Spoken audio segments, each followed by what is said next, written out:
तो हम लोग बात कर रहे थे कि 204 में अभियुक्त आहूत होकर आएगा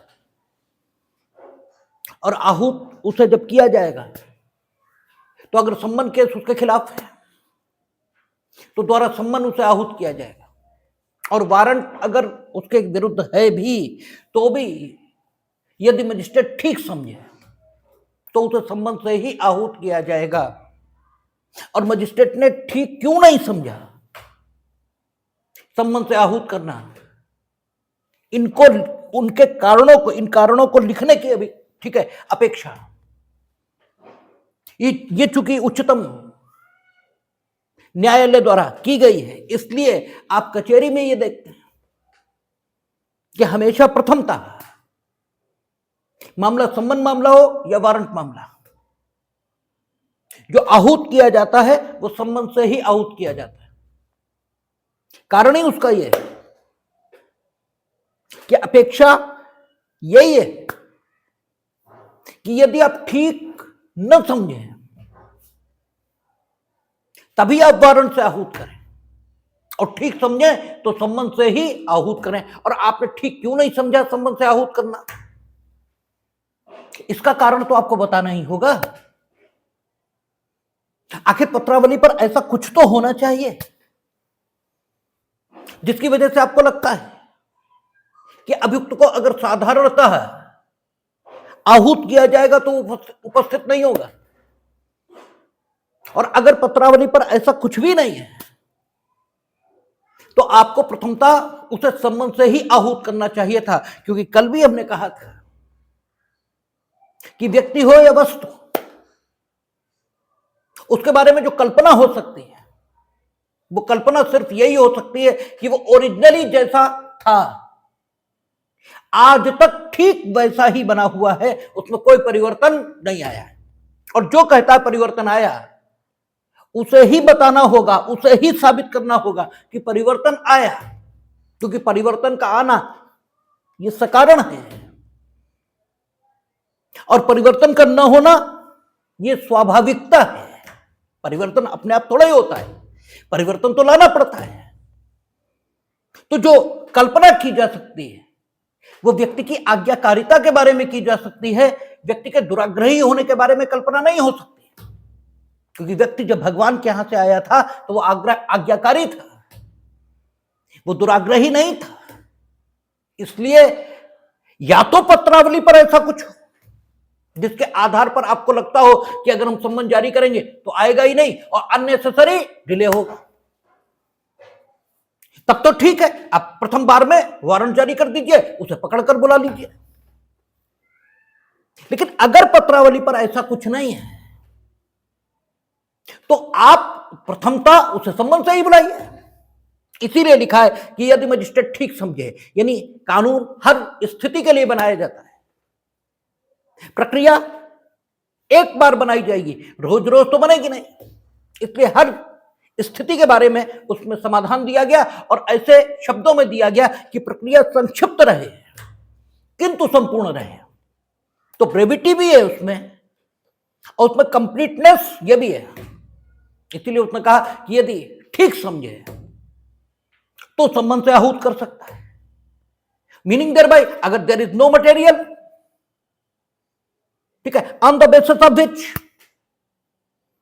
मजिस्ट्रेट में presume that the accused will not appear before me, ठीक है, in accordance of the summon, then he may issue the warrant. Otherwise case may be summon or warrant case, he should issue the summon at the very first instance, प्रथम बार में उसे सम्मन ही जारी करना चाहिए। अब उसने सम्मन जारी कर दिया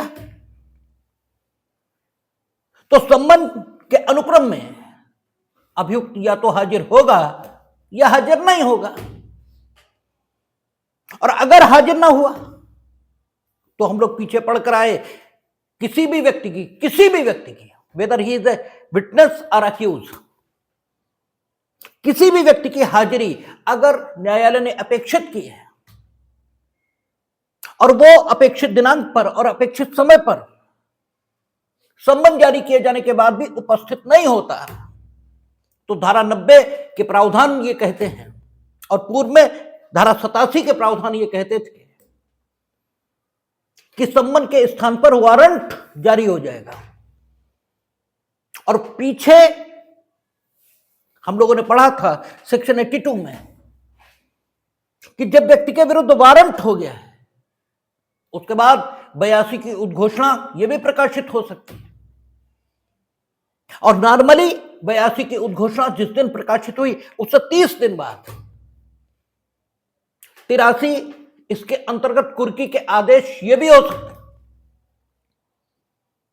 लेकिन 30 दिन नॉर्मली है। और इन एक्स्ट्राऑर्डिनरी सिचुएशन 82 की उद्घोषणा प्रकाशित होने के बाद किसी समय, किसी भी समय, मीनिंग देयर बाय 82 की उद्घोषणा के प्रकाशन के साथ साथ या after that at any time. हां, इन नॉर्मल कंडीशन 83 की कुर्की कब जारी होगी? 30 दिन बाद। यह सामान्य स्थिति है, लेकिन असाधारण स्थितियों में यह व्यवस्थाएं लागू नहीं होंगी। तो अगर अक्यूज नहीं आएगा सम्मन से आहूत करने के उपरांत, तो पूरी प्रक्रिया दी गई है, उसके मुताबिक अभियुक्त को बुला ही लिया जाएगा। लेकिन अगर वो उपस्थित हो गया तो भी उसे फैसिलिटी है, कौन सी? 205 की। 205 एक चीज आप खूब समझ लेंगे, 205 और आगे एक सेक्शन आएगा 317 जो पूर्व में था। अब 317 का करस्पॉन्डिंग सेक्शन ये कोई और हो गया होगा। कौन सा? 355। पहले 317 था, जिसके अंतर्गत न्यायालय को अभियुक्त की अनुपस्थिति में मामले की कार्यवाही संचालित करने का हक यह दिया गया था। और आप कचहरी में रोज जो हाजिरी माफी प्रस्तुत करते हो, वो 317 सीआरपीसी इसी में लगाते हो, और वर्तमान में 355 बीएनएसएस इसमें लगाते हो। लेकिन 317 की स्टेज ये तब है जबकि विचारण चल रहा है, विचारण सत्र न्यायालय के समक्ष चल रहा है, इससे मतलब नहीं। विचारण मजिस्ट्रेट के न्यायालय में चल रहा है, इससे मतलब नहीं। जो विचारण है वो वारंट ट्रायल है, पुलिस रिपोर्ट पर संस्थित है, पुलिस रिपोर्ट से अन्यथा संस्थित है, सम्मन मामला है, समरी मामला है, इस सब से कोई लेना देना नहीं है। क्योंकि 317 जो सेक्शन था वो कहां था? 300 से लेकर 327 के बीच में। और 300 से लेकर 327 के बीच में जो सेक्शन है, ये जिस चैप्टर में है उस चैप्टर का मार्जिनल नोट है जांचों विचारणों, ठीक है, इन पर लागू होने वाले इनके बारे में सामान्य उपबंध। यानी ये जो सेक्शन है 300 से लेकर 327 तक के, ये जांच और विचारण चाहे किसी भी प्रकार की हो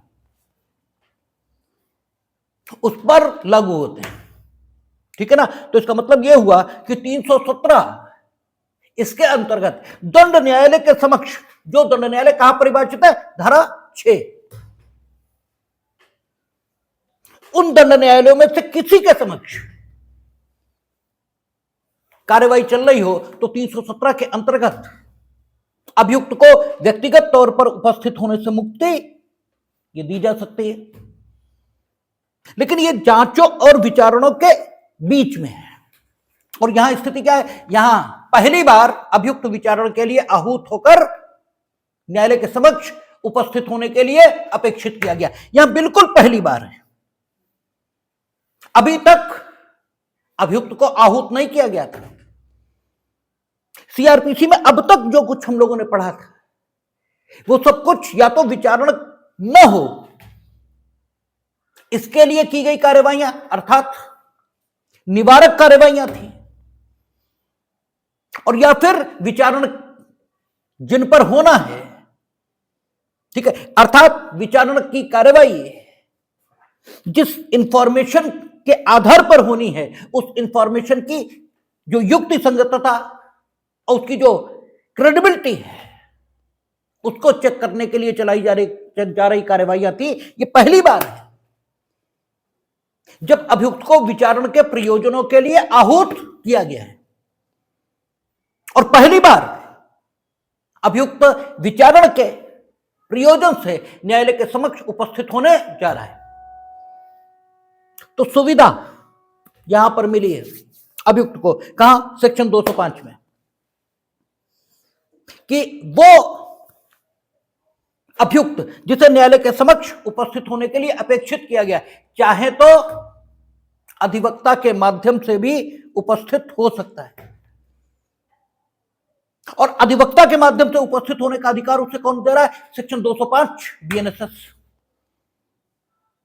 इसलिए जब इस अधिकार के आधार पर वो अधिवक्ता के द्वारा उपस्थित होगा तो उसकी प्रेजेंस कैसी मानी जाएगी? डी ज्यूरे, विधिता। कानूनन वो अदालत में है, लेकिन वस्तुतः डिफेक्टो वो अदालत में नहीं है। तो 205 डी ज्यूरे, विधिता अभियुक्त को उपस्थित न्यायालय के समक्ष करने की युक्ति, इसको प्रदान करता है। और ये बनाया क्यों गया? जो ऑफेंसेस हैं ये दो प्रकार के होते हैं। एक ऑफेंस तकनीकी प्रकार का होता है, और एक ऑफेंस ऐसा होता है जिसमें नैतिक अधमता ये अंतर्वलित होती है। हिंदुस्तानी समाज यहां तो नैतिक अधमता इसे सिर्फ लैंगिक जो शुचिता है उससे जोड़कर देखा गया है, जबकि नैतिक अधमता इसका एकमात्र संबंध लैंगिक शुचिता से हो ऐसी बात नहीं है। नैतिक अधमता का मतलब अगर आप पैसे संबंधी गड़बड़ कर रहे हैं तो भी नैतिक रूप से अधम है, अगर आप किसी को मार रहे हैं तो भी नैतिक रूप से अधम है। भाई नैतिक व्यक्ति किसी को उपाधिकारी थोड़ी करता है। नैतिक अधमता का कोई संबंध सिर्फ लैंगिक अपराधों से हो ऐसी बात नहीं है, लेकिन हिंदुस्तानी समाज यहां तो केवल व्यक्ति को आप कहिए वो करप्ट है तो, और कुछ मत कहिए, बिना किसी विशेषक शब्द के आप किसी व्यक्ति के संबंध में अगर करप्ट शब्द का उपयोग करोगे तो लोग उसे आर्थिक तौर पर भ्रष्टाचारी, ठीक है, ये मान लेंगे, या फिर उसे लैंगिक दोषों का दोषी ये मान लेंगे। इसके अलावा लोगों की सोच आगे तक नहीं है। लेकिन फिर भी नैतिक अधमता का मतलब नैतिक अधमता होता है, और वो किसी प्रकार की हो सकती है। और दूसरा प्रकार के अपराध तकनीकी प्रकृति के होते हैं। तकनीकी प्रकृति के, जैसे आपने कोर्ट रचित दस्तावेज बना लिया, आपने कोर्ट रचित, आपने फोर्जरी ये की। अब फोर्जरी चूंकि की तो ये तकनीकी प्रकृति का अपराध है, इसमें नैतिक अधमता अंतर्वलित नहीं होती। यद्यपि कूट रचना के बारे में भी न्यायालय ने कहा है कि अगर किसी को संपत्ति संबंधी नुकसान पहुंचाने के लिए ही कूट रचना की गई तब नैतिक अधमता अंतर्वलित हो भी सकती है। ठीक है, मोटे तौर पर जो विभाजन किया गया वो ये किया गया है कि जहां अपराधों में केवल और केवल जुर्माना ये प्रोवाइड है, कारावास की सजा प्रोवाइड नहीं है, वहां मान लीजिए कि नैतिक अधमता अंतर्वलित नहीं है, अपराध केवल तकनीकी प्रकृति का है। और अगर कारावास भी है तो अपराध करने के उद्देश्य को देखिए क्या था, और उस हिसाब से निष्कर्ष निकालिए कि नैतिक अधमता अंतर्वलित है या नहीं है। अगर नैतिक अधमता अंतर्वलित नहीं है तो सुप्रीम जुडिशरी से लेकर हायर जुडिशरी तक के जो मत आए हैं वो ये आए हैं कि अभियुक्त को पर्सनली विचारणा के लिए नियत दिनांकों पर उपस्थित होने के लिए विवश न करिए, बल्कि उसकी अनुपस्थिति में यदि उसका अधिवक्ता उपस्थित है, यानी वो द्वारा अधिवक्ता उपस्थित है, तो विचारण की कार्यवाही को आगे बढ़ाइए। क्योंकि जो कुछ करना है विचारण के दौरान वो अधिवक्ता को ही करना है। लेकिन जहां नैतिक अधमता अंतर्वलित है, उन दशाओं में अभियुक्त को प्रत्येक तिथि पर उपस्थित होने के लिए मजबूर किया जाना चाहिए। हालांकि ऐसा कोई कैटेगराइजेशन सेक्शन 205 या 317 वहां नहीं लिखा है। 205 जो अब कितना हो गया 228, और 317 जो कितना हो गया 355, उसमें ऐसा कोई कैटेगराइजेशन लिखा हो नहीं लिखा है। और जहां पर कानून म्यूट होता है वहीं पर जो सुप्रीम जुडिशरी और हायर जुडिशरी होती है उसके केस लॉज आते हैं। तो केस लॉज के माध्यम से यह बात आई है कि यह विभाजन आना चाहिए। इसके अलावा भी उन्होंने कहा जहां अभियुक्त डेली मजदूरी करके अपना जीविकोपार्जन करने वाला ये हो, जहां महिला हो, जहां पर्दानशीन लेडी हो, इस प्रकार के लोग, जहां इंडस्ट्रियलिस्ट हो, जहां बहुत बड़े ब्यूरोक्रेट हो, जहां डॉक्टर्स हो, यानी जहां लोक हित की हानि है,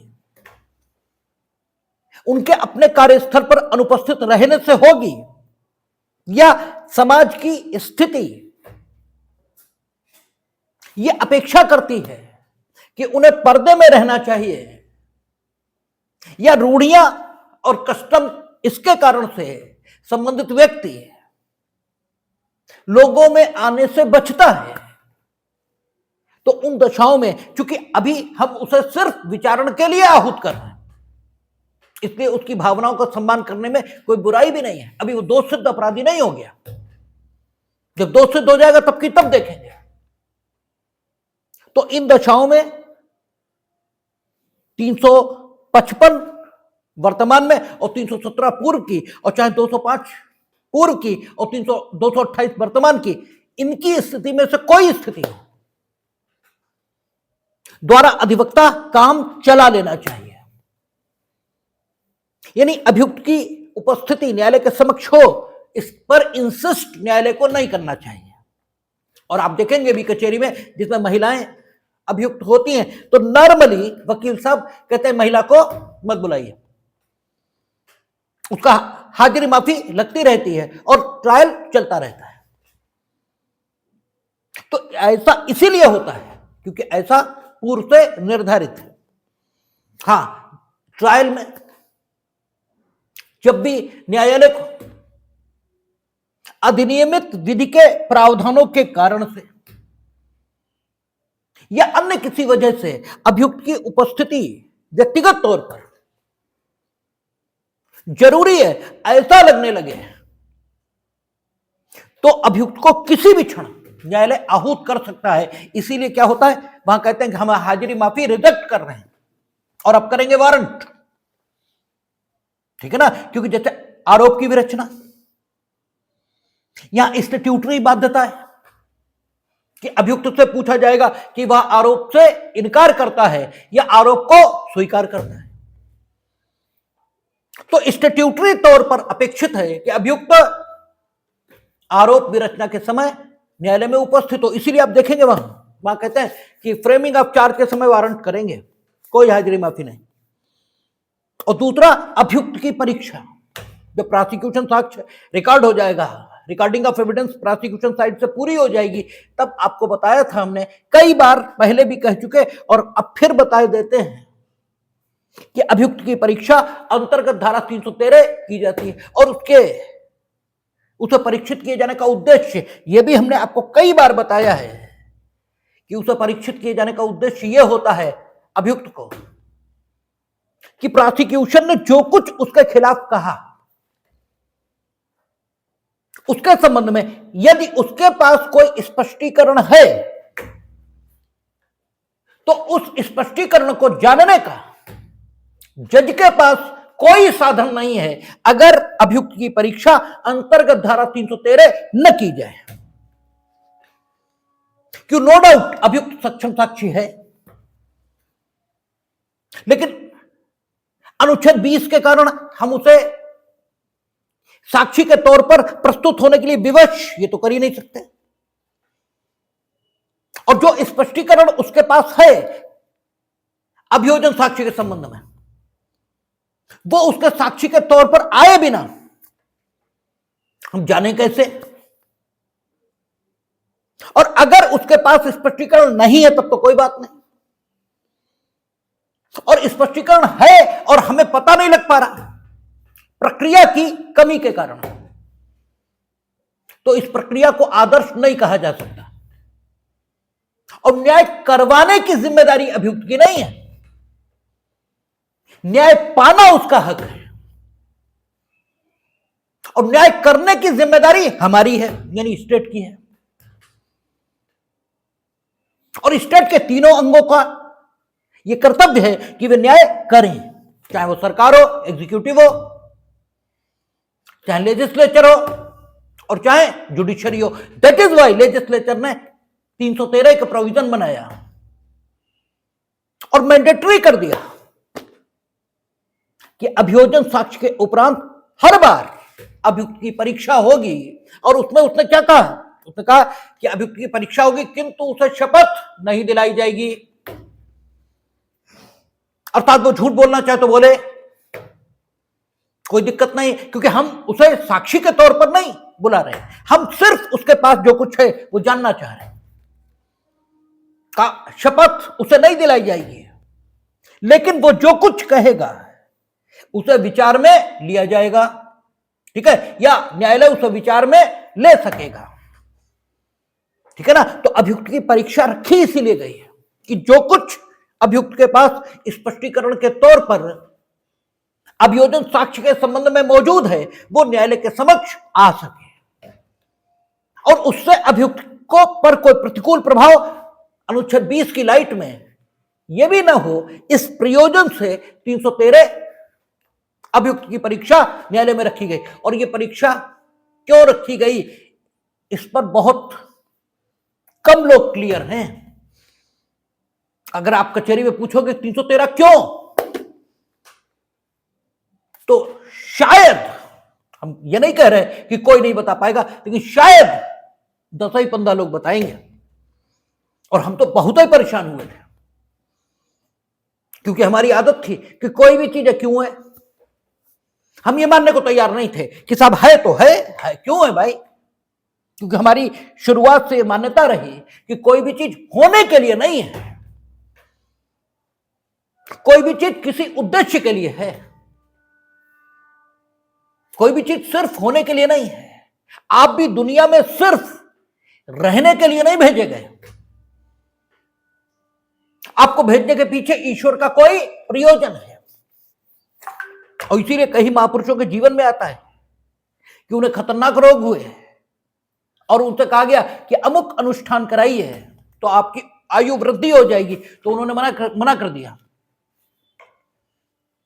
उन्होंने कहा ईश्वर ने हमें जिस काम के लिए भेजा होगा, अगर वो काम उसका हो गया होगा तो वो हमें बुलाएगा, और अगर नहीं हुआ होगा तो नहीं बुलाएगा। हम उसकी व्यवस्था में कोई हस्तक्षेप क्यों करें, क्योंकि हम यहां रहने के लिए नहीं भेजे गए। ईश्वर को कोई जरूरत थी इसलिए उसने हमें यहां भेजा, और वो हमसे वो काम कराता है। जब तक चाहेगा कराएगा, जब नहीं चाहेगा नहीं कराएगा, बात खत्म। तो 313 की अगर परीक्षा हो रही तो किसी कारण से हो रही, किसी प्रयोजन से हो रही, होने के लिए तो नहीं हो रही।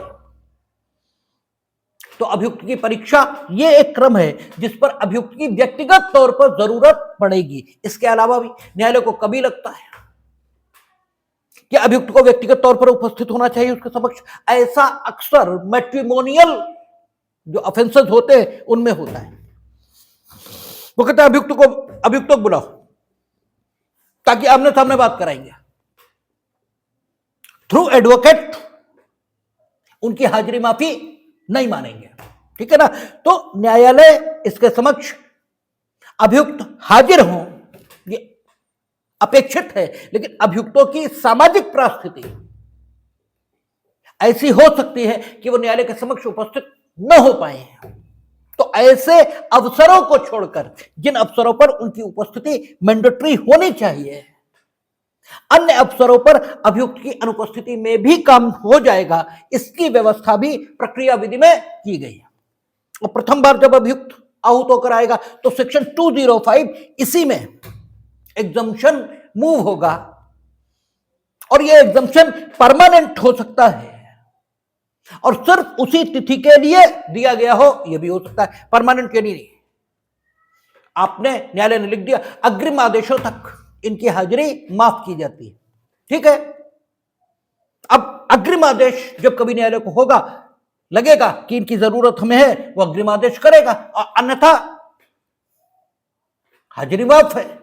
अब जब डिसाइड होना होगा तब अग्रिम आदेश करेगा कि उपस्थित होइए अमुक दिनांक को निर्णय सुनने के लिए, या अमुक दिनांक को अपनी परीक्षा कराने के लिए, या अमुक दिनांक को आरोप की विवेचना हेतु।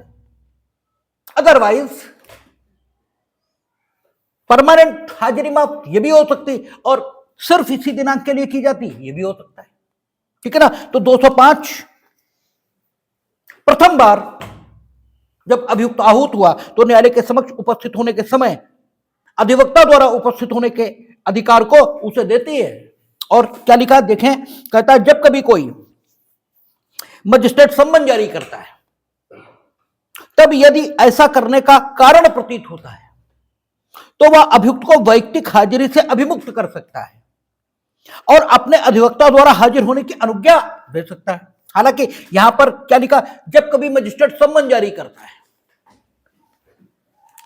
अभी शब्दावली में कोई प्रतिबंध नहीं लगा है, लेकिन इसके बाद भी चूंकि 204 के बाद ही, ठीक है, आखिर हमें यह भी देखना पड़ेगा कि सेक्शन ठीक किस सेक्शन के बाद आ रहा है,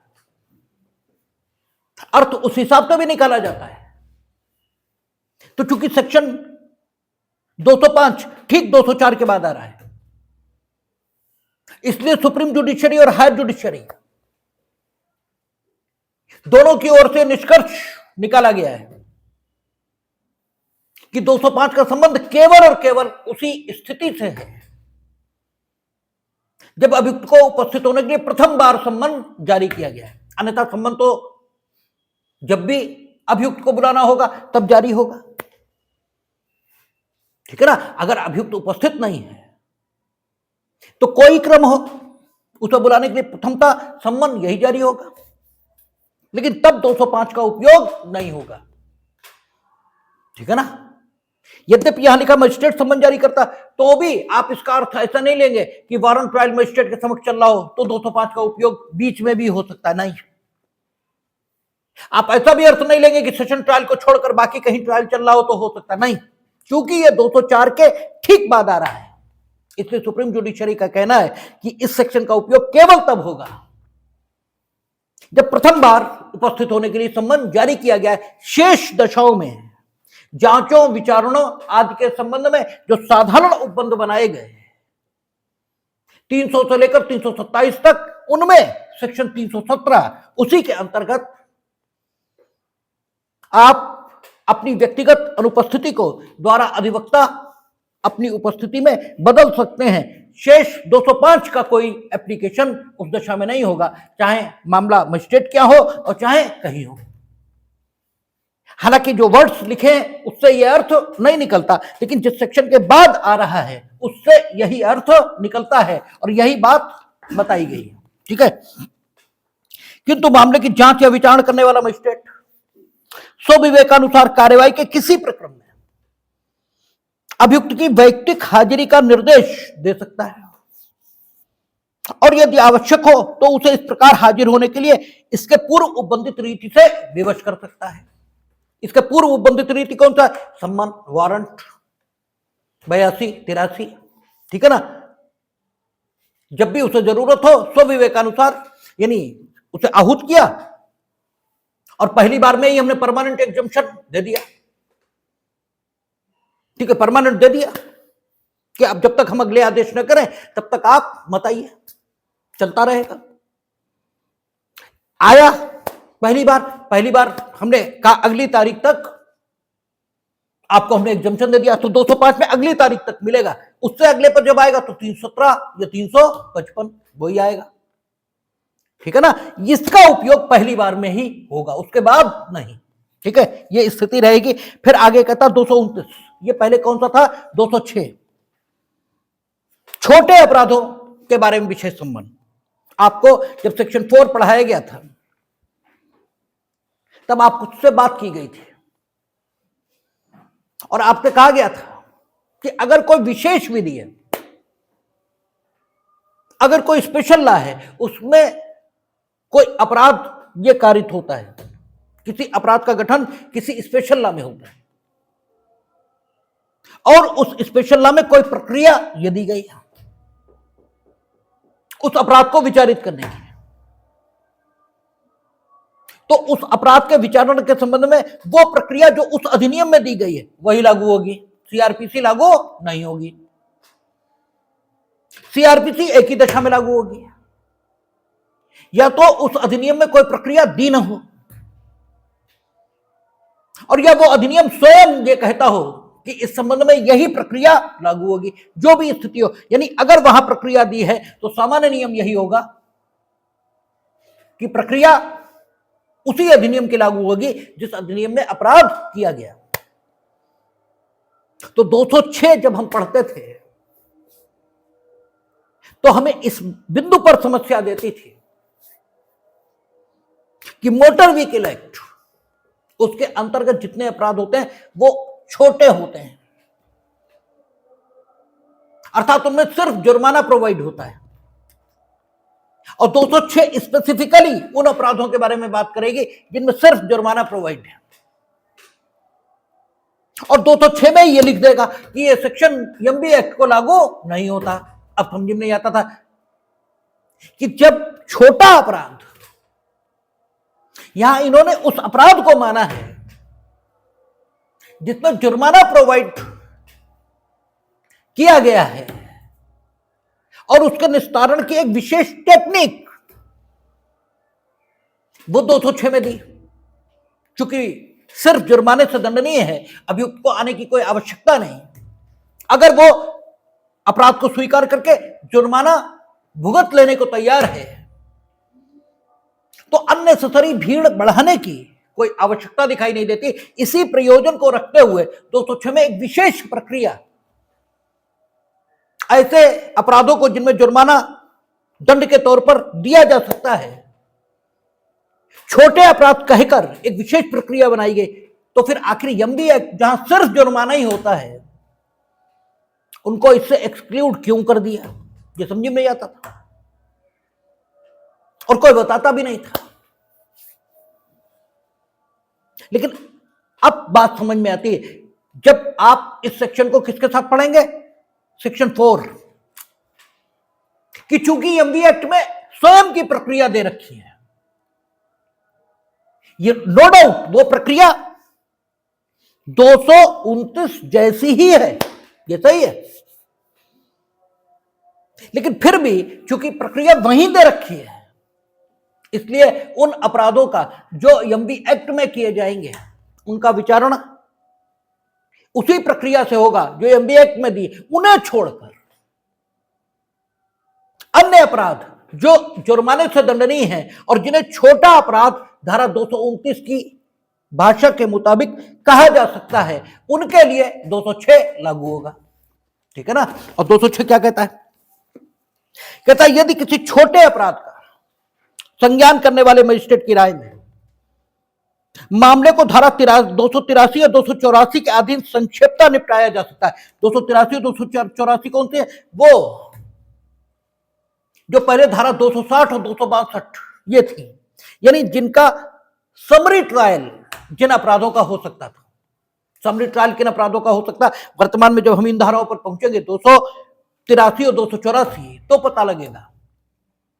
लेकिन पूर्व में जो धारा 260 और 262 थी वो ये बताती थी कि किन मामलों का समरी ट्रायल हो सकता है, और वो कहती थी कि समरी ट्रायल सिर्फ उन अपराधों का हो पाएगा जो अपराध 2 साल तक की, वो 2000 रुपए तक की चोरी जिनमें की गई हो, ऐसे करके एक लिस्ट वहां दी गई थी 260 262 में। उन अपराधों का ही केवल संक्षिप्त विचारण हो सकता था, और वहां जितनी सजा हो सकती थी शायद 3 माह की कारावास, 3 माह की सजा और 500 रुपए जुर्माना, ये वहां मिल सकता था। लेकिन समरी ट्रायल जिन अपराधों का हो सकता था, अब समरी ट्रायल जिन अपराधों का हो सकता था उनमें 3 माह के कारावास की सजा ये भी प्रोवाइड है, ठीक है ना। लेकिन अगर मजिस्ट्रेट को लगता है कि इस अपराध का समरी ट्रायल हो सकता है तो डेफिनेटली वो अपराध छोटा ही होगा, क्योंकि जो गंभीर अपराध हैं उनके संबंध में summons trial, warrant trial, session trial ये तो हैं। लेकिन समरी ट्रायल की व्यवस्था उसी अपराध के बारे में दी गई है जिसमें सिर्फ जुर्माना, ठीक है, सॉरी, जिसमें सिर्फ एक सीमा तक,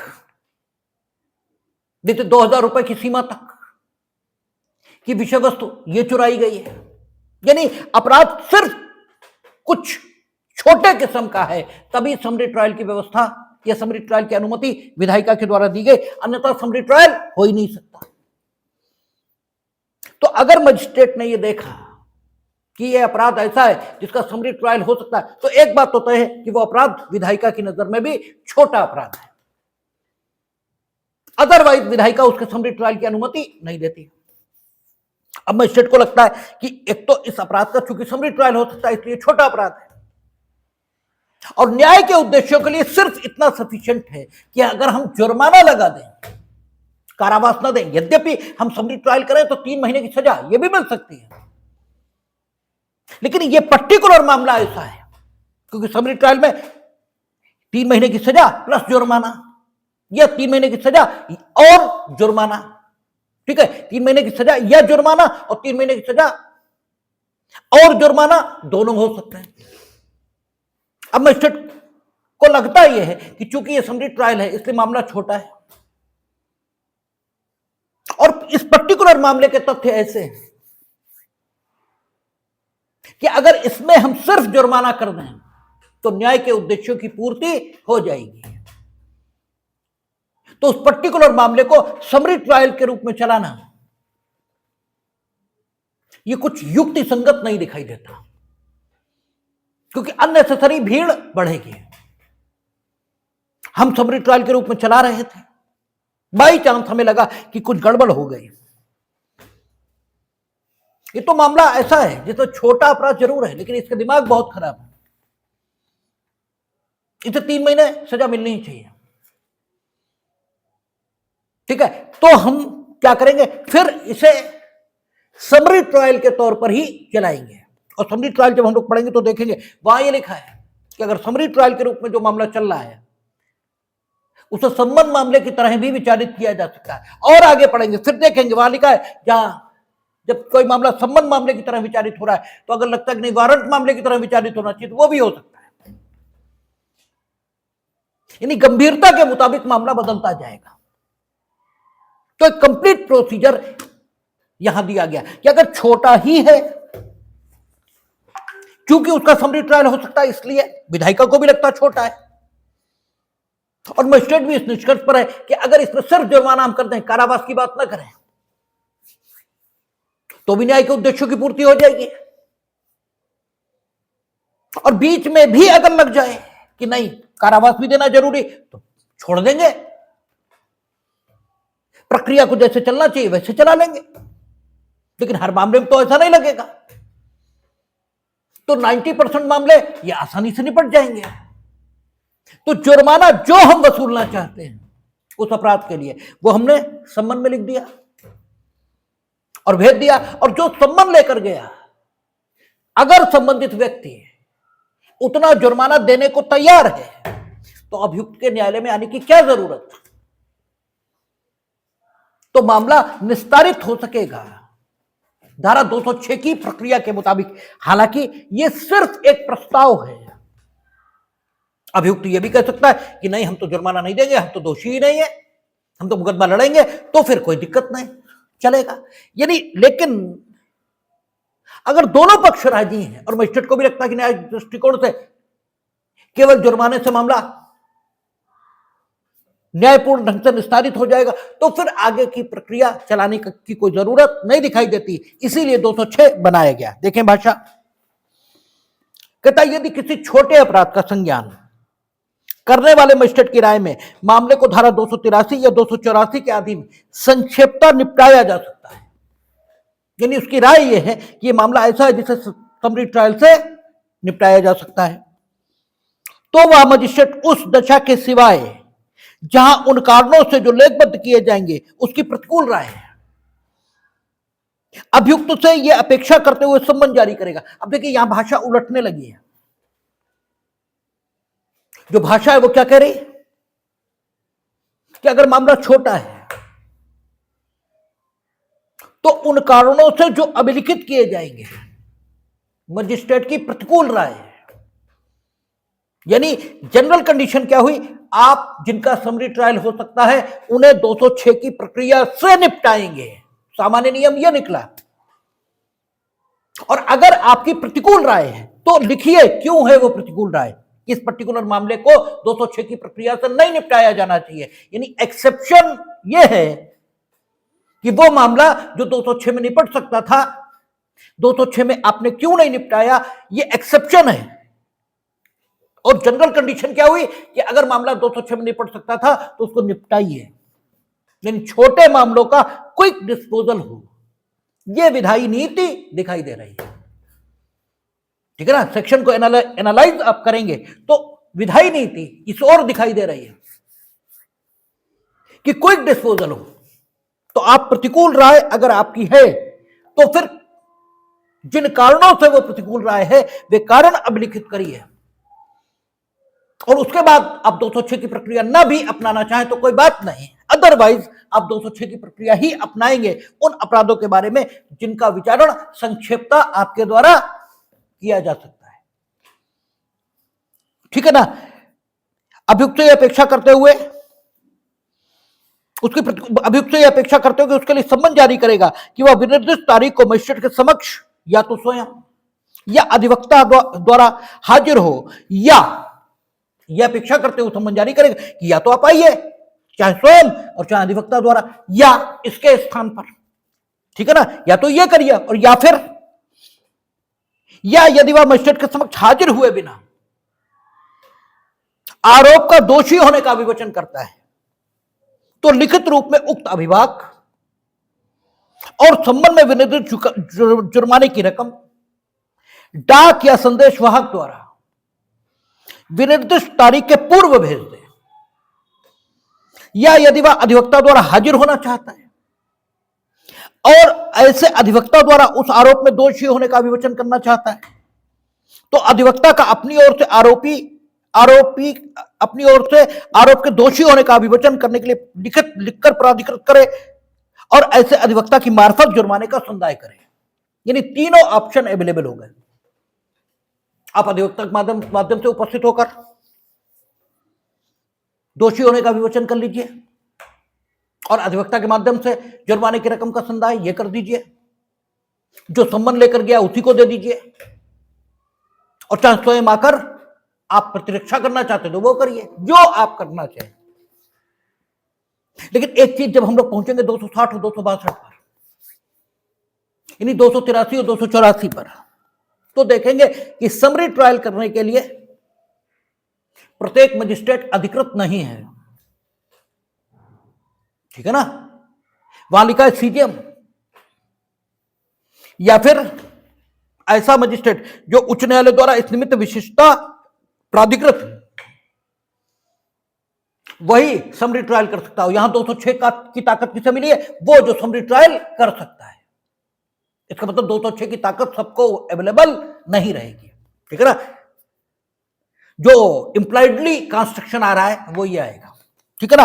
परंतु ऐसे संबंध में विनिर्दिष्ट जुर्माने की रकम 5,000 रुपए से अधिक नहीं होगी। पहले ये 500 थी, ठीक है, बाद में 2,000 हुई थी, अब ये 5,000 हो गई, ठीक है ना। और यही पूछा जाएगा आपसे, यही कि रकम कितनी होगी 206 में, ठीक है ना।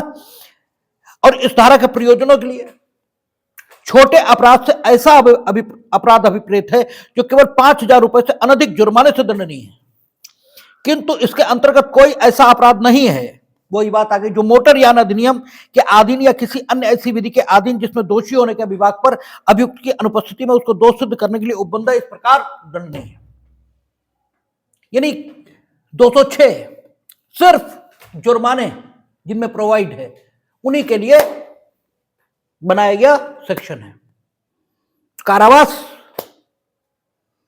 अगर जिनमें प्रोवाइड है उन अपराधों के लिए नहीं, और मोटर व्हीकल एक्ट पर यह लागू नहीं है क्योंकि वहां प्रक्रिया अलग दी गई है।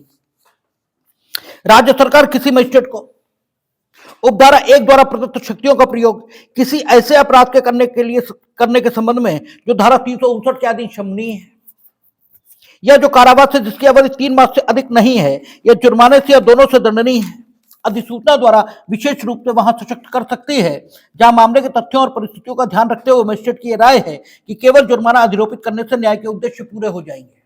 यानी जो हमने पहले बातें कही उसमें बस इतना सा संशोधन कर लें, थोड़ा सा संशोधन आया कि वो जो बात हमने कही कि 3 महीने की सजा प्रोवाइड है और जुर्माना प्रोवाइड है, लेकिन मजिस्ट्रेट की राय है कि केवल जुर्माना देने से न्याय के उद्देश्य पूरे हो जाएंगे, वो बात उन अपराधों के संबंध में है जिनके बारे में राज्य सरकार इस प्रकार का निर्देश दे दे। यानी राज्य सरकार देखेगी कि ये पर्टिकुलर अपराध है, 3 महीने की सजा, ठीक है, यह जुर्माने से दंडनीय है, उसके बारे में मजिस्ट्रेटों को विशेष रूप से सशक्त कर सकती है कि उसके बारे में भी इस धारा द्वारा प्रदत्त शक्तियों का उपयोग वो कर सकते हैं। और अन्यथा मजिस्ट्रेट इस धारा द्वारा प्रदत्त शक्तियों का उपयोग केवल तभी करेंगे जबकि अपराध केवल जुर्माने से दंडनीय हो, उसमें कारावास न हो, और जुर्माने की रकम कितनी होनी चाहिए, अप टू 5,000। और राज्य सरकार एक मामले में और उन्हें ताकत दे सकती है इस धारा के अंतर्गत कार्रवाई करने के लिए कि अपराध शमनीय है, कंपाउंडेबल है, और कंपाउंडेबल अपराधों की लिस्ट पहले कहां दी गई थी, धारा 320 में, अब 359 में। शमनीय अपराध किसे कहते हैं? शमनीय अपराध उन मामलों को कहते हैं जिनमें अभियुक्त और वादी यदि चाहें तो समझौता कर सकते हैं, अदरवाइज दांडिक अपराध इनका विचारण, इनमें राज्य सरकार पक्ष होती है और आप उनमें समझौता नहीं कर सकते। लेकिन कुछ अपराध ऐसे माने गए जिनमें अगर आप में समझौता हो गया तो आप समझौता कर भी सकते हैं। तो जो अपराध शमनीय है उन्हें भी धारा 206 के अंतर्गत वर्णित प्रक्रिया से निपटाने की ताकत राज्य सरकार द्वारा मजिस्ट्रेटों को दी जा सकती है। और उन अपराधों को भी जिनमें सजा सिर्फ 3 महीने की प्रोवाइड है और जुर्माना है, और मजिस्ट्रेट की राय यह है कि उन्हें जुर्माने से निपटा देना न्याय संगत होगा। और नॉर्मली यह धारा तब लागू होगी जब अपराध केवल जुर्माने से दंडनीय और जुर्माना कितना, अप टू 5,000 ये रहेगा, ठीक। अब वो सेक्शन है जो पूर्व में 207 कहलाता था और अब 230 कहलाता है। इसे पढ़ने से पहले 2-3 बातें समझ लेना ठीक है। एक तो इस सेक्शन को बनाने का उद्देश्य यह है कि अभियोजन इसके पास जो कुछ है अभियुक्त को विचारित करने के लिए उस सब की प्रतिलिपि है, ठीक है, अभियुक्त को मिलनी चाहिए ताकि वह अपनी समुचित प्रतिरक्षा ये कर पाए। और इसके लिए हम लोगों ने पूर्व में देखा था 193 सबसेक्शन 5 था, ये 6 होगा। पहले तो 173(5) था, अब कितना हो गया याद नहीं है। उसमें लिखा था कि अन्वेषण की रिपोर्ट ये जब अन्वेषण अधिकारी प्रस्तुत करेगा तो यदि वह उचित समझे तो अभियुक्त को अन्वेषण में जो कुछ संकलित हुआ उसकी प्रतिलिपियां ये दे सकता है। वहां यह लिखा है कि अगर अन्वेषण अधिकारी समुचित समझे तो, लेकिन यहां मजिस्ट्रेट पर ड्यूटी कास्ट की गई है 207 में कि वो अभियुक्त को उन मामलों में जो मामले पुलिस रिपोर्ट पर संस्थित हैं उनमें अभियुक्त को पुलिस अन्वेषण में संकलित जो भी दस्तावेज आदि हैं जिन पर कालांतर में अभियोजन का निर्भर करने का विचार है, यानी विचारण में जिन पर अभियोजन निर्भर करेगा, उन सबकी प्रतियां दे। जो मजिस्ट्रेट पर ड्यूटी है। और इस ड्यूटी के संबंध में जब हम लोग आगे पढ़ेंगे वारंट ट्रायल आएगा मजिस्ट्रेट के न्यायालय में, जो पहले सीआरपीसी में कहा था 238 से पुलिस रिपोर्ट पर संस्थित वारंट मामलों के संबंध में प्रक्रिया, तो 238 कहता था जब कभी अभियुक्त न्यायालय में उपस्थित होगा तो न्यायालय सबसे पहले खुद को इस बात से संतुष्ट करेगा कि उसे धारा 207 के उपबंधों के अनुपालन में समस्त प्रपत्र मिले हैं या नहीं। लेकिन एक बात थी कि यह बात सिर्फ 238 में लिखी थी, ठीक है, न तो समन ट्रायल जहां से होता था, समन ट्रायल जहां पर दिया गया था वहां भी यह बात नहीं लिखी थी,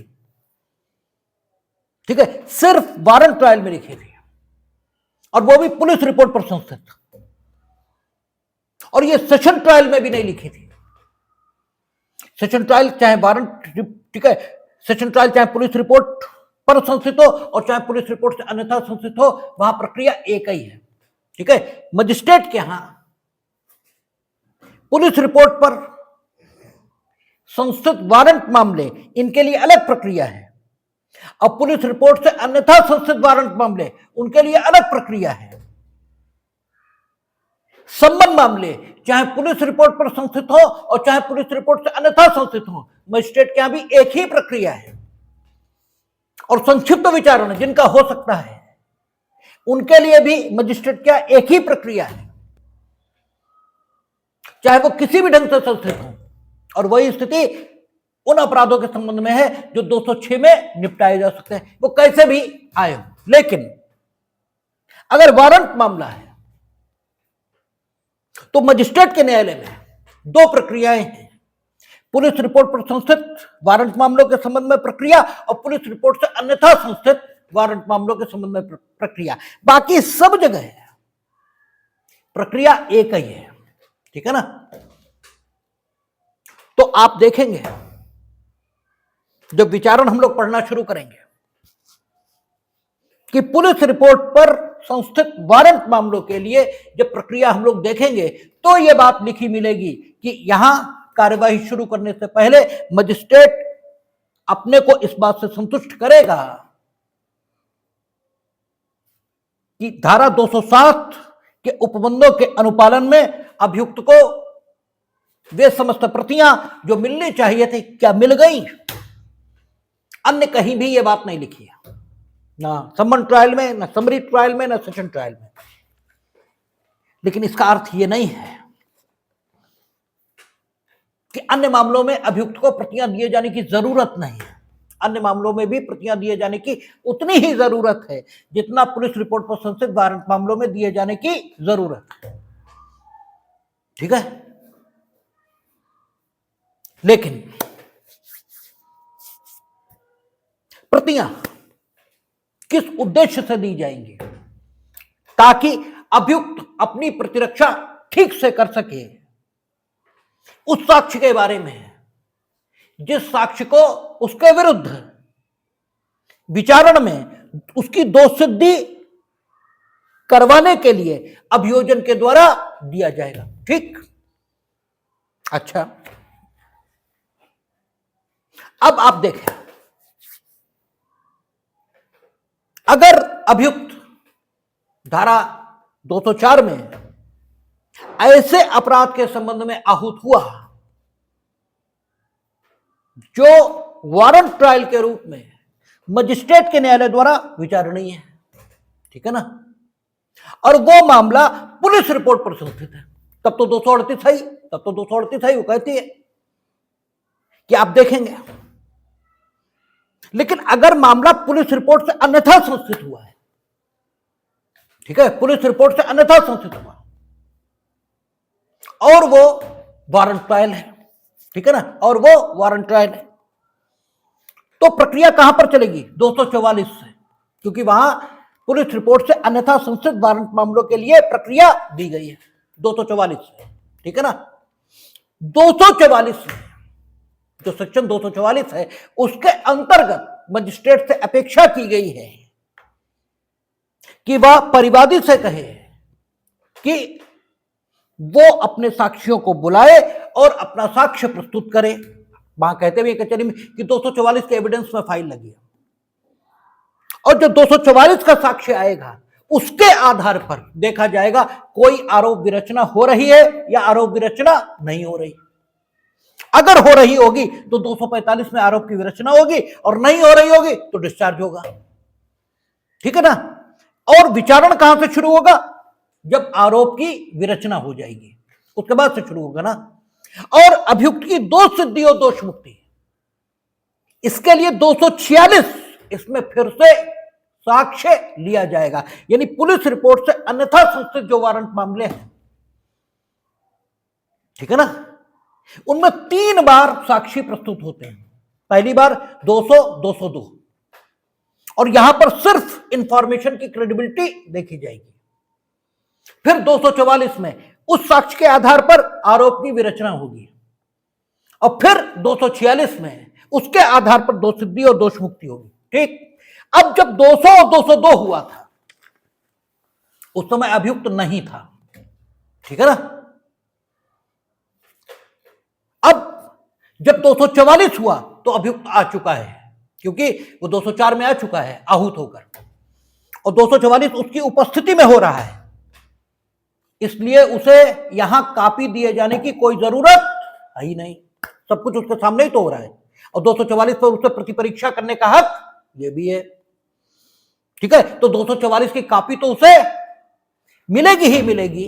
यहां पर 207 में यह लिखा जाना जरूरी नहीं है, ठीक है, कि पुलिस रिपोर्ट से अन्यथा संस्थित वारंट मामलों में कॉपी मिलनी चाहिए, क्योंकि वो तो जो पुलिस रिपोर्ट से अन्यथा संस्थित वारंट मामले होंगे उनमें तो जो 200, 202 हुआ उसके आधार पर विचारण में तो कुछ हो ही नहीं रहा।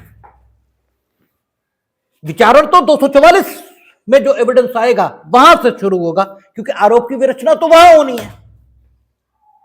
तो इसलिए अभियुक्त को कोई कॉपी नहीं दिलाई जाएगी, ठीक है, पुलिस रिपोर्ट से अन्यथा संस्थित वारंट मामलों के दशा में, ठीक है ना। लेकिन पुलिस रिपोर्ट से अन्यथा संस्थित वारंट मामला है और ट्रायबल बाय मजिस्ट्रेट वो सेशन कोर्ट है, ठीक है, tribal by court of session है, तो आरोप की विरचना कहां होगी? सेशन कोर्ट में, ठीक है ना। तब अभियुक्त को 200 और 202 में जो कंप्लीट एविडेंस आया है सबकी प्रतियां अंतर्गत धारा 231 दिलाई जाएंगी, ठीक है ना। तब अंतर्गत धारा 231 सारी प्रतियां मिलेंगी। और यही स्थिति मजिस्ट्रेट कोर्ट में अगर संबंध मामला या समरी ट्रायल है तो भी बाकी सारा साक्ष्य तो उसके सामने ही होगा। 200, 202 उसके पीछे होगा, तो 200, 202 में तो सिर्फ आहूत होने के लिए होगा, बाकी सारा साक्ष्य तो उसके सामने ही होगा। तो पुलिस रिपोर्ट से अन्यथा संस्थित मामलों में मजिस्ट्रेट के यहां जितने ट्रायल चलते हैं उनमें कॉपी देने की अपेक्षा अभियुक्त को नहीं है, लेकिन पुलिस रिपोर्ट पर संस्थित वारंट मामलों में कॉपी देने की अपेक्षा 207 में और अब वर्तमान में 230 में, ठीक है, अभियुक्त को की गई। देखें क्या कहता है, किसी ऐसे मामले में जहां कार्रवाई पुलिस रिपोर्ट के आधार पर संस्थित की गई, वहां मजिस्ट्रेट बिना किसी देरी के और मामले में अभियुक्त को उपस्थित करने या उपस्थित होने की तारीख से जो 14 दिन की अवधि से अधिक न हो, निम्नलिखित में से प्रत्येक की एक प्रतिलिपि अभियुक्त और पीड़ित को, यह पीड़ित नया आ गया, ये पहले नहीं था, पहले केवल अभियुक्त था, ठीक है, अभियुक्त और पीड़ित को, और 14 दिन, ये भी नई समय सीमा आई है, पहले 14 दिन की समय सीमा भी नहीं थी, और यदि उसका प्रतिनिधित्व अधिवक्ता द्वारा किया गया है को अविलंब शुल्क देगा, वो अविलंब निःशुल्क देगा, ठीक है। यानी कापीज ये अभियुक्त को और पीड़ित को 14 दिन के अंदर आवश्यक रूप से हर उस मामले में दी जाएंगी जो मामला पुलिस रिपोर्ट पर संस्थित है, चाहे मामला सेशन ट्रायल हो, समन ट्रायल हो, वारंट ट्रायल हो, कुछ भी हो, पुलिस रिपोर्ट पर संस्थित है, सारी कॉपीज पीड़ित को भी दी जाएंगी, अभियुक्त को भी दी जाएंगी। और कॉपीज में क्या क्या शामिल है लिखा है उन्होंने, पुलिस रिपोर्ट ये सब, ठीक है, ये सारी चीजें। परंतु मजिस्ट्रेट खंड 3 में निर्दिष्ट कथन के किसी ऐसे भाग का परिशीलन करने और ऐसे निवेदन के लिए पुलिस अधिकारी द्वारा किए गए कारणों पर विचार करने के पश्चात निर्देश दे सकता है कि कथन के उस भाग को या उसके ऐसे प्रभाग को जैसा मजिस्ट्रेट ठीक समझे एक प्रतिलिपि अभियुक्त को दी जाए। आपको देखा था आपने 193 में कि जो पुलिस अधिकारी था वो मजिस्ट्रेट से ये निवेदन कर सकता था कि इस अभिलेख का ये भाग अभियुक्त को न दिया जाए, लेकिन निवेदन होने के पश्चात भी मजिस्ट्रेट को लगता है कि दे देने में कोई बुराई नहीं है तो दे भी सकेगा, ठीक है। आगे कहता है परंतु यह और कि यदि मजिस्ट्रेट का यह समाधान हो जाता है कि कोई दस्तावेज विशालकाय है तो वह अभियुक्त और पीड़ित को उसकी प्रतिलिपि के बजाय इलेक्ट्रॉनिक साधन के माध्यम से प्रतिका दिया जा सकेगा, और यह निर्देश देगा कि उसे स्वयं या अधिवक्ता द्वारा न्यायालय में उसका निरीक्षण ही करने दिया जाए। अगर बहुत विशालकाय है तो पेन ड्राइव वगैरह में उसे दिया जा सकता है, और या फिर यह अपेक्षा की जा सकती है कि भाई तुम निरीक्षण कर लो, तुम्हें जो नोट करना है नोट करो, ठीक है। अच्छा, परंतु यह भी कि इलेक्ट्रॉनिक प्रारूप में उन दस्तावेजों को प्रदाय करने के लिए विचार किया जाएगा जो सम्यक रूप से प्रस्तुत किए गए, यानी कोई पेन ड्राइव वगैरह अभियोजन की ओर से दाखिल हुई, कोई इलेक्ट्रॉनिक रिकॉर्डिंग, टेलीफोन रिकॉर्डिंग, तो उसे भी इलेक्ट्रॉनिक प्रारूप में उन्हें देने के बारे में विचार किया जाएगा। यह तो हुआ पुलिस रिपोर्ट। पुलिस रिपोर्ट पर संस्थित मामलों में मिलेगा ही मिलेगा, ठीक है ना। अब देखें, कहता है अगला सेक्शन, और वो जो कुछ हमने बताया वो अगले सेक्शन के लिए ही बताया। यहां क्या कहता है, सेशन न्यायालय द्वारा विचारणीय अन्य मामलों में अभियुक्त के कथनों और दस्तावेजों की प्रतिलिपियां देना। अन्य मामले कौन से हुए जो पुलिस रिपोर्ट से अन्यथा संस्थित है। पुलिस रिपोर्ट पर जो संस्थित है वो तो चाहे कोई हो, चाहे सेशन ट्रायल हो, चाहे वारंट ट्रायल हो, चाहे समन ट्रायल हो, चाहे समरी ट्रायल हो, सब में कापियां मिलेंगी। और किस प्रोविजन के आधार पर मिलेंगी, पूर्व में 207 और वर्तमान में 230। और अन्य मामले पुलिस रिपोर्ट को छोड़कर बचे कौन से, जो पुलिस रिपोर्ट से अन्यथा संस्थित है, ठीक है, वही तो बचे। ऊपर तो लिख ही दिया पुलिस रिपोर्ट पर संस्थित हर एक मामले में, यह लिखा, और यहां लिखा सेशन न्यायालय द्वारा विचारणीय अन्य मामलों में। तो सेशन न्यायालय द्वारा विचारणीय अन्य मामले कौन से बचे, पुलिस रिपोर्ट से अन्यथा संस्थित। लेकिन पुलिस रिपोर्ट से जो अन्यथा संस्थित मजिस्ट्रेट के न्यायालय में चलने वाले मामले हैं उसके लिए 231 नहीं है, ठीक है। उनके लिए उनकी बात थोड़ी कर रही 231, क्यों नहीं कर रही, इसीलिए नहीं कर रही वो बात जो हमने आपको बताई कि अगर पुलिस रिपोर्ट से अन्यथा संस्थित है मामला और मजिस्ट्रेट के न्यायालय में चलना है तो आरोप की विरचना जहां से विचारण की शुरुआत मानी जाती है उस समय तो अभियुक्त न्यायालय में होगा ही होगा, सब कुछ उसके सामने होगा और सबकी प्रतियां उसे मिलेंगी ही मिलेंगी, और उसे प्रतिरक्षा का हक भी उस समय होगा। तो उसे प्रति दिए जाने की जरूरत क्या है, ठीक है। 202 में जो साक्ष्य आया था वो तो केवल उसे आहूत कर देने के संबंध में विचार किए जाने के लिए अपेक्षित था।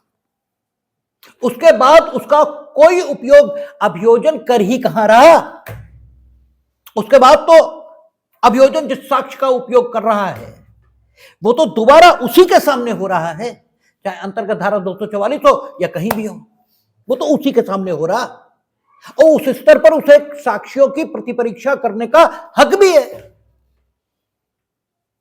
और उसी पर उसके खिलाफ विचारणा चलेगा, और जिस पर उसे दोषसिद्ध या दोषमुक्त हो रहा वो साक्ष्य भी उसी की उपस्थिति में आ रहा। तो फिर जब सब कुछ तुम्हारे सामने ही हो रहा तो फिर तुम्हें कॉपी दिए जाने की जरूरत कहां है। हाँ, सेशन न्यायालय में बात डिफरेंट है, क्योंकि सेशन न्यायालय में पुलिस रिपोर्ट पर संस्थित और पुलिस रिपोर्ट से अन्यथा संस्थित मामलों के लिए कोई अलग प्रक्रिया है ही नहीं। वहां तो है पुलिस रिपोर्ट पर संस्थित मामला है तो आरोप की विरचना 239 में होगी, ठीक है ना, और उस पर आपको 207 के उपबंधों का अनुपालन में सारी चीजें मिली चुकी होंगी, ठीक है। और पुलिस रिपोर्ट से अन्यथा संस्थित है तो 244 में जो साक्ष्य आएगा उस पर होंगी, और जब 244 का साक्ष्य आएगा तब तुम होगे ही होगे, ठीक है। इसलिए वहां दिए जाने की कोई जरूरत नहीं है। लेकिन सेशन में अगर पुलिस रिपोर्ट पर संस्थित है तो 230 में तुम्हें कॉपी मिल ही जाएगी, क्योंकि 230 हर एक मामले पर लागू है। और अगर पुलिस रिपोर्ट से अन्यथा संस्थित और सेशन मामला है तब दिक्कत आ जाएगी, तब दिक्कत आ जाएगी। क्यों? क्योंकि अब पुलिस रिपोर्ट पर अन्यथा संस्थित है और सेशन पहुंच गया। अब सेशन में जब आरोप की विरचना होगी तो उसी साक्ष्य पर होगी जो 200 202 में लिया गया था, ठीक है। तो उसकी अगर कॉपी आपके पास नहीं है तो आरोप के स्तर पर जो आप कहना चाहते हैं वो कैसे कहेंगे। इसलिए केवल सेशन मामलों में जो पुलिस रिपोर्ट से अन्यथा संस्थित हैं उनके संबंध में प्रतियां दिए जाने का प्रावधान धारा 231 में बनाया गया, केवल सेशन मामलों में। और आपने बीच में छोड़ दिया, इसीलिए वो आपके चेहरे पर ऐसे भाव हैं कि आपको कुछ नहीं आ रहा, ठीक है ना, ये है दिक्कत। अन्यथा अगर कंटिन्यूटी में आप हमारे साथ चलती हैं तो ये भाव नहीं आते। बीच में आपको ये लगना शुरू हो गया कि हम बात दोहरा रहे हैं, और जब वो जुड़ेगी आके तब फिर दिक्कत आ जाएगी, ठीक है। तो आपका 231 क्या कहता है? सेशन न्यायालय द्वारा विचारणीय अन्य मामलों में अभियुक्त को कथनों और दस्तावेजों की प्रतिलिपियां देना। कहता है जहां पुलिस रिपोर्ट से भिन्न आधार पर संस्थित किसी मामले में धारा 227 के अधीन आदेशिका जारी करने वाले मजिस्ट्रेट को यह प्रतीत होता है, ठीक है। 227 जो पहले 204 था, अरे भाई 204 था वो अब 227 है, ठीक है ना। कहता है आदेशिका जारी करने वाले मजिस्ट्रेट को प्रतीत होता है कि अपराध अनन्यता सेशन न्यायालय द्वारा विचारणीय है। वहां मजिस्ट्रेट निम्नलिखित में से प्रत्येक की एक प्रतिलिपि अभियुक्त को निःशुल्क देगा, लेकिन ये केवल तब जब सेशन मामला कौन सा है? सेशन न्यायालय द्वारा विचारणीय और पुलिस रिपोर्ट से अन्यथा संस्थित है, तब यह प्रक्रिया आएगी। पुलिस रिपोर्ट से अन्यथा संस्थित वारंट मामला है तो नहीं, तो उसके लिए 231 या पूर्व का 208 नहीं है, और होना भी नहीं चाहिए, उसका कोई यूज नहीं, कोई मतलब नहीं है, ठीक है। क्योंकि 200 202 वहां जो कुछ आया उसका कोई उपयोग अभियोजन करने ही वाला नहीं है। हां, सेशन मामला अगर पुलिस रिपोर्ट से अन्यथा संस्थित है तो अभियोजन 200 202 का उपयोग करने वाला है, ठीक है, आरोप की विरचना के लिए भी और अभियुक्त का खंडन करने के, वो अभियोजन के साक्ष्यों का खंडन करने के लिए भी जो स्टेटमेंट चाहिए होंगे वो भी 200 202 में ही होंगे। और चूंकि मजिस्ट्रेट के न्यायालय में जो मामले विचारणीय हैं पुलिस रिपोर्ट से अन्यथा संस्थित, वे सारे के सारे जिस साक्ष्य के आधार पर आगे बढ़ेंगे वो सारा साक्ष्य अभियुक्त की मौजूदगी में लिया जाएगा। इसलिए वहां किसी प्रकार के साक्ष्य को जो पुलिस रिपोर्ट से अन्यथा संस्थित मामलों में 200 202 के प्रक्रम पर लिया गया था उसकी प्रतियां अभियुक्त को देने की कोई आवश्यकता लगती ही नहीं, प्रतीति नहीं होती। इसलिए सेशन मामलों में 208 या 231 बनाया गया, उधर नहीं बनाया गया। और ये बात समझ में आने में भी बहुत समस्या होती है, ये जैसे हमें आई है हम ही जानते हैं। हम आपको समझा रहे हैं तो इनकी समझ में नहीं आई है, हम आपको समझा रहे हैं सारे सेक्शन तब इनकी समझ में नहीं आई। और सोचिए हमें जब कोई समझाने ही वाला नहीं था तब इतनी बात समझने में कितना समय और कितना टाइम लग गया होगा। ठीक है, कहता है निःशुल्क देगा उन सभी व्यक्तियों की जिनकी मजिस्ट्रेट के द्वारा परीक्षा की जा चुकी है, धारा 223 या 225 के अधीन लेखबद्ध किए गए कथन। तो वही 200 202 जो पूर्व का है, वही 223 और 225 है। धारा 180 या धारा 183 के अधीन लेखबद्ध किए गए कथन और संस्तुतियां यदि कोई हो, क्योंकि अन्वेषण भी कराया जा सकता है ना, ठीक है ना। हालांकि इस बात की कोई संगतता हमें समझ में नहीं आ रही है। धारा 180 या अच्छा एक चीज हो सकती है, अगर मानिए सेशन न्यायालय द्वारा विचारणीय मामला था, एफआईआर से शुरू हुआ, पुलिस ने फाइनल रिपोर्ट दे दी। फाइनल रिपोर्ट दे दी यानी पुलिस रिपोर्ट जो आई वो इस तरह आई कि कोई अपराध नहीं हुआ, लेकिन पीड़ित को सुनने के बाद मजिस्ट्रेट का यह विचार बना कि अपराध हुआ भी है और अनन्यता सेशन न्यायालय द्वारा विचारणीय हुआ है। क्योंकि जब उसे पुलिस रिपोर्ट प्राप्त होगी अंतर्गत धारा 210, तो हमने आपको बताया था उसे 3 विकल्प मिलेंगे। वो चाहे तो स्वीकार कर ले, चाहे तो फर्दर इन्वेस्टिगेशन का आदेश दे, और चाहे तो स्वयं जांच करना प्रारंभ करे। ठीक है ना। अगर उसने स्वयं जांच करनी प्रारंभ की और उसने पाया कि जांच अपराध हुआ है, ठीक है ना, और उसने आहूत कर दिया, तो पुलिस रिपोर्ट से अन्यथा संशत मामला हुआ ना ये। लेकिन इसमें अन्वेषण भी हुआ है, ठीक है ना, अन्वेषण भी हुआ, और उस अन्वेषण के दौरान धारा 180 उसके कथन अभिलिखित हुए हो या धारा 183 का कथन अभिलिखित किया गया हो, यह भी हो सकता है। 161 या 164 वहां हुआ हो, यह संभव है। यद्यपि फाइनल आई है, यह सही है, और संज्ञान बाद में परिवाद की तरह हुआ, ठीक है ना। और अगर सेशन न्यायालय द्वारा विचारणीय अपराध है तो धारा 202 के अंतर्गत अन्वेषण के लिए आदेश नहीं हो सकता, यह भी सही है। लेकिन मूल रूप में इसमें एफआईआर हुई थी, इसलिए 161 164 इसमें हो, यह भी संभव है। और अगर अभियोजन का उस पर भी निर्भर करने का विचार है तो वो भी, भले ही मामला पुलिस रिपोर्ट से अन्यथा संशत सेशन मामला है, उसकी कॉपी भी अभियुक्त को मिलनी चाहिए, ठीक है ना। इसीलिए लिखा यदि कोई हो, मजिस्ट्रेट के समक्ष पेश की गई कोई दस्तावेज है और कोई दस्तावेज जिस पर अभियोजन का निर्भर करने का विचार है। परंतु यदि मजिस्ट्रेट का समाधान हो जाता है कि वही दस्तावेज विशालकाय है, तो निरीक्षण करने के लिए या इलेक्ट्रॉनिक प्रारूप में, और वही इलेक्ट्रॉनिक दस्तावेज को दिया गया है तो उसका, ठीक है। तो ये आपका 207 208 पूर्व में जो थे, अब 230 और 231 वर्तमान में। अब इसके बाद अगर मामला अनन्यता सेशन न्यायालय द्वारा विचारणीय है तो मामला सेशन सुपुर्द किया जाए, क्योंकि अभी तक तो मजिस्ट्रेट ज्ञान चल रहा है और सेशन सीधे संज्ञान करेगा नहीं, तो सेशन कैसे जाएगा मामला। और साथ ही साथ अगर किसी अपराध के संबंध में एफआईआर और परिवाद दोनों किए गए हैं तब क्या स्थिति रहेगी, इसके संबंध में कल बात करेंगे। और फिर यह चैप्टर खत्म हो जाएगा और फिर सीधे हम लोग विचारण में प्रवेश करेंगे, आरोप की विरचना देखेंगे।